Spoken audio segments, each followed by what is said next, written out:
Magandang araw po sa inyong lahat. Una po sa lahat, maraming salamat sa aking mga taga-suporta. Ramdam ko ang inyong pagmamahal at tiwala. Sa gitna ng lahat ng kaganapan at nagaganap, ang inyong mga salita at panalangin ang nagsilbi at magsisilbing lakas at inspirasyon ko. Magandang araw.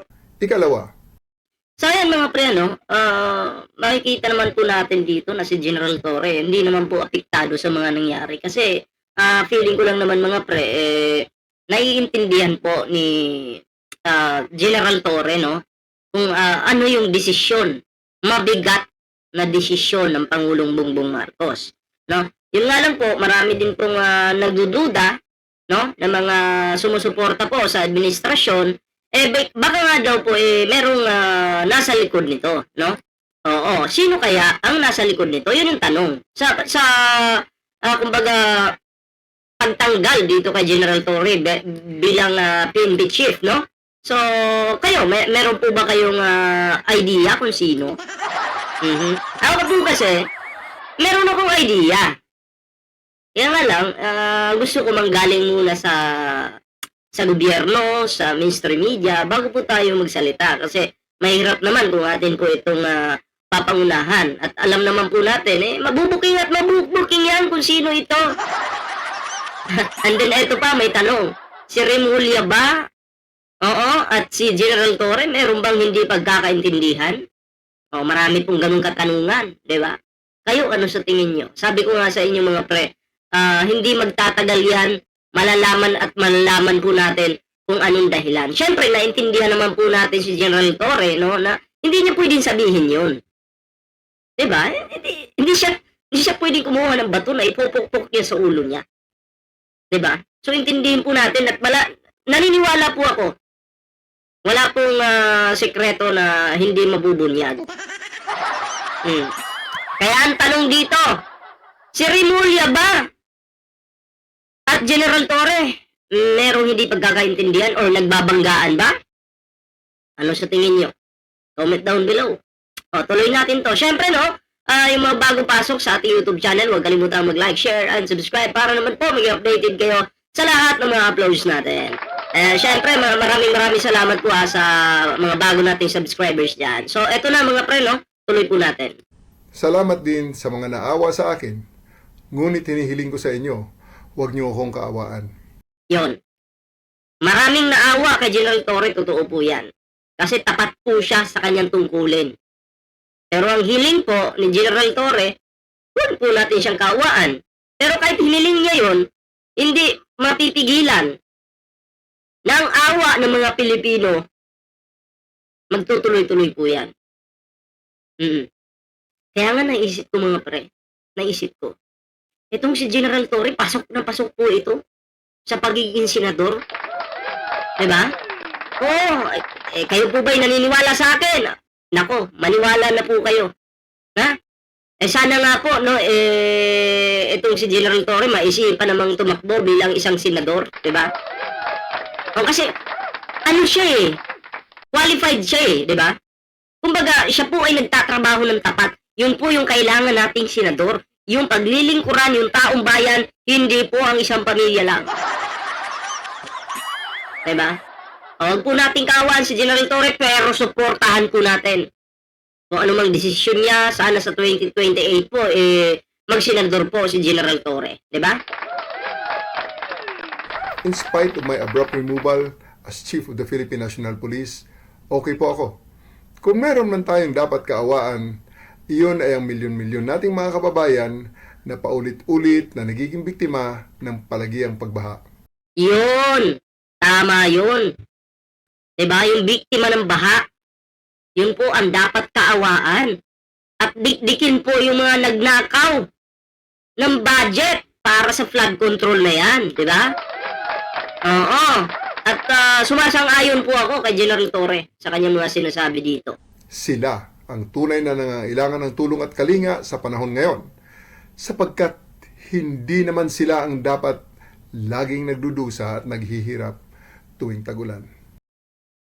Ang palaging nagdudusa, yung mga mahihirap na apektado po ng baha. At ang palaging masarap yung buhay, etong mga kontraktor na to, At syempre, i-mention ko na si Pulong Duterte. Oh. Bakit po? Eh meron po siyang 51 billion. Oh. Ay saan napunta yun? Diba ang sarap ng buhay? Pa-billion-billion lang, sana all. Diba? Oh. Mga dabawin mo, lumulutang. Si Pulong lutang. Hindi ko sabihin, nasa itaas ng matataas na building. Hindi po abutin ng bahay yun, di ba? Oh. San ka pa? Sarap ng buhay. Ikatlo, inuulit ko na wala akong sama ng loob sa ating Pangulo. Nauunawaan ko na kailangan niyang gumawa ng mga mabibigat na desisyon at ang pagkaalis ko bilang Chief of the Philippine National Police ay isa lamang sa mga ito. Ayan naunawaan niya yung Pangulo. Ang tanong po ba, wala bang bumulong sa Pangulo para ito si General Torre tanggalin? Sa dinami-dami ng achievements po ni General Torre, pinuli si Digong, Ibuloy, diba? At yung iba pa, bakit tinanggal? Sabi ko nga po, naiintindihan ko rin yung sitwasyon ng Pangulo. Mahirap po yung sitwasyon ng Pangulo. Hindi porkit Pangulo ka, ganun-ganun na lang. Mahirap po rin yung sitwasyon ng Pangulo. Ang tanong, sino bang bumulong para si General Torre tanggalin dyan? May bumulong ba o wala? Kasi may lumalabas po na usap-usapan, si Remulla di umano. Ha? Yung bumulong. And then, ang tanong, totoo kaya yun o hindi? Diba? Kasi may lumalabas sa balita nung nakarang araw na wala, meron silang hindi pagkakaintindihan ni General Torre at Remulla. Kaya nakukulik-kulik po natin yung mga pangyayari, di ba? Pulis pa rin naman ako, and I serve and I still continue to serve at the pleasure of the President and of our country. Mabuhay po tayong lahat, mabuhay ang bagong Pilipinas.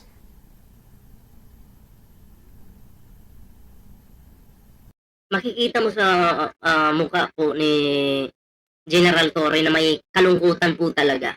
Sabi niya wala siyang samaan loob. Pero makikita mo po sa kanyang mukha na merong nararamdamang kalungkutan. Diba? Yun yung problema eh. Yun yung problema. Matapos mong gawin yung lahat. Diba? Tapos ganyan yung mangyayari. Masakit po. Masakit. Ako, 100% sumusuporta po kay General Torre. Mahirap po ang mahirap po kasi dito. Sana po, no? Wala namang bulungan. Kung meron man. Diba? Maganda na po yung nagawa ni General Torre. At okay po, di ba? Kumbaga, sa 3 minutes response, 3 minutes to 5 minutes, nangyari talaga yun, di ba? Sino pong nanguna dyan? Walang iba po, kundi si General Torre.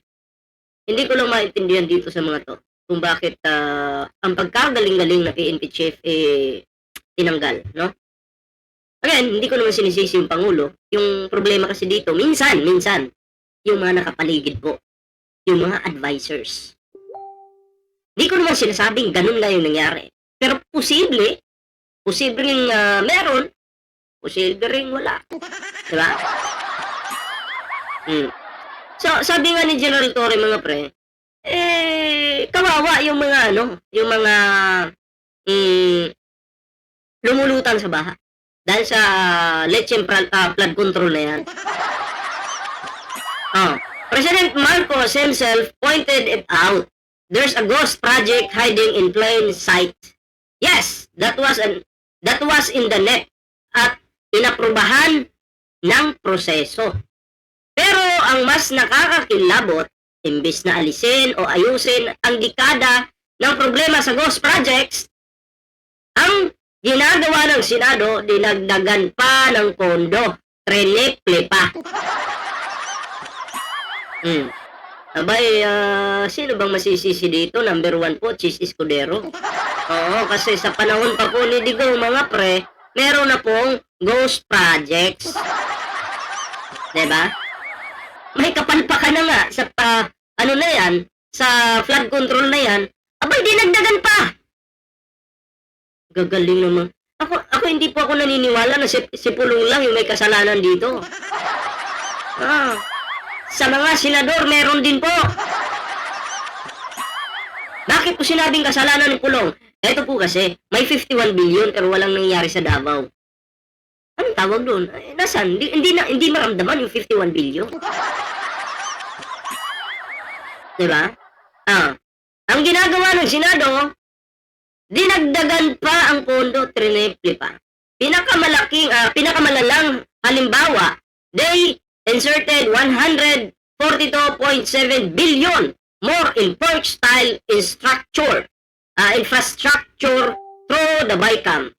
Quietly and without explanation. Pasimple lang ba, di ba?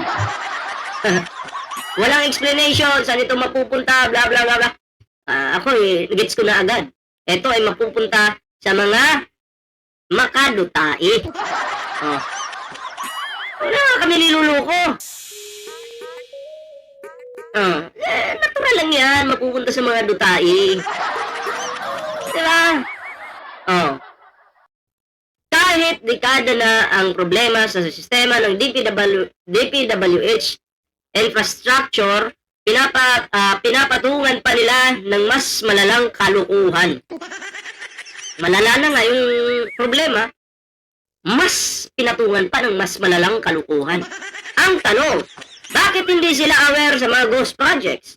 Bakit usually dinadagdagan pa ng pondo?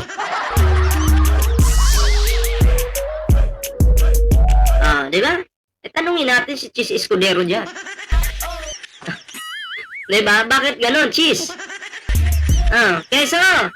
Hoy!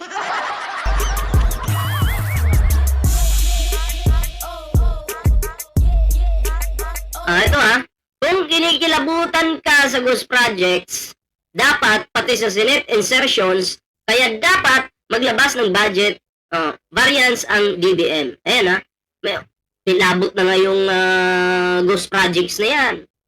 Diba? Mas kilabot pa yung actions ni Cheese Escudero.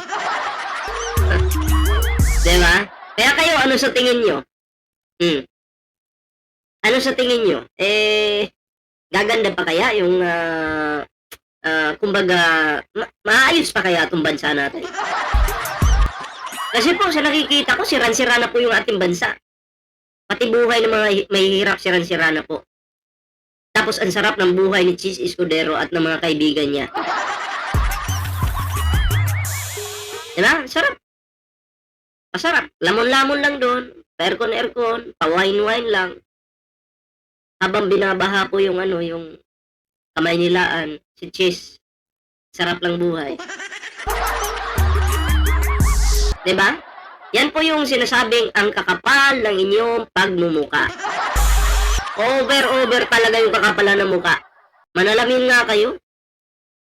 Nakakatulog pa kayo niyan, yung kakain-kain kayo ng masasarap na pagkain, tapos yung Pilipinas, lubog sa baha. Sabagay si Cheese, nakakain niya ng maayos yan. Makapal yung mukha Ang kapal na mukha mo, Cheese Escudero. Diba, makapal po. Sobrang kapal. Kung makapal yung mukha ni Ballpoint Man, mas makapal yung mukha mo. Bakit? Nakakatulog pa po. Ang sarap pa ng tulog. Tapos yung bansa po natin, naghihirap na po. Diba? Alam mo, hindi ko maintindihan dito sa ating gobyerno sa Pilipinas, no?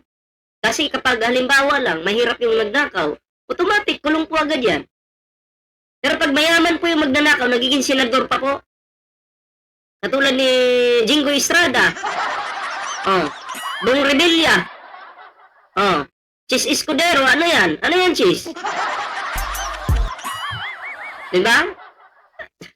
Diba? Masasabi ko talaga, pag puro na DDS po yung naging senador at namuno po sa ating bansa. Goodbye Philippines na po. Anyway, yun lang naman yung aking reaction dito mga pre. Maraming salamat po sa inyong suporta sa ating YouTube channel. And syempre, no, bago po tayo magtapos sa ating reaction ngayon, meron po tayong TikTok, may Facebook page po tayo. Sana po ay inyong suportahan. Maraming salamat po sa inyong suporta mga pre. At syempre, no, sa mga bagong subscribers dyan, naku, maraming salamat po. Yan. Sa mga nag-subscribe, nagpindot ng like, maraming salamat po. And syempre, sa mga bagong subscribers natin dyan, maraming salamat po sa inyong suporta sa ating YouTube channel. Kita-kits po tayo sa susunod na video. Ingat po kayo lahat.